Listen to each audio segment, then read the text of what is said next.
Stage show करायला सुरुवात केली होती. त्यांचा पहिला स्टेज शो होता तेव्हा त्यांनी काही चित्रपटसृष्टीमधल्या काही लोकांना ज्यांच्याशी त्यांचे चांगले संबंध होते, गायन क्षेत्रामधल्या त्यांना निमंत्रित केलं होतं.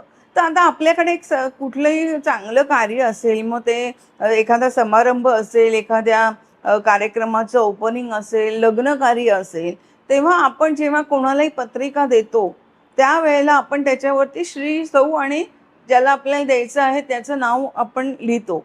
तसं शमशाद बेगम यांनी ओ.पी. नय्यर यांना जेव्हा त्यांच्या त्या कार्यक्रमाची निमंत्रण पत्रिका पाठवली, तर त्याच्यामध्ये त्यांनी श्री व सौ ओ.पी. नय्यर असं त्यांनी लिहिलं होतं.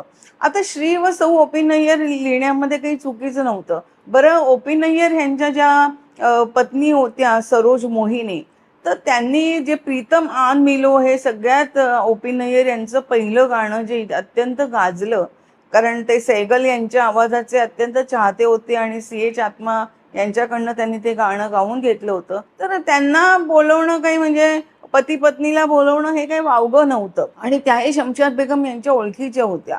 मात्र ओ.पी. नय्यर यांनी त्यांचा जो फटकळ स्वभाव होता, त्या फटकळ स्वभावाने शमशाद बेगम यांना फोन केला आणि त्यांना सांगितलं की बाईजी, तुम्ही हे फार चुकीचं केलं. तुम्ही मला पत्रिका पाठवली, त्याच्यामध्ये तुम्ही मला श्री व सौ ओ.पी. नय्यर असं कसं लिहिलं? तुम्ही माझं नाव लिहायला हवं होतं आणि मग आशा भोसलेचं नाव बरोबर लिहायला हवं. शमशाद बेगम म्हणाल्या की बघा ओ.पी.जी, मी बाकीच्या संगीतकारांना पण पाठवलं, तर त्यांना मी अशाच पद्धतीचं निमंत्रण पाठवलेलं आहे.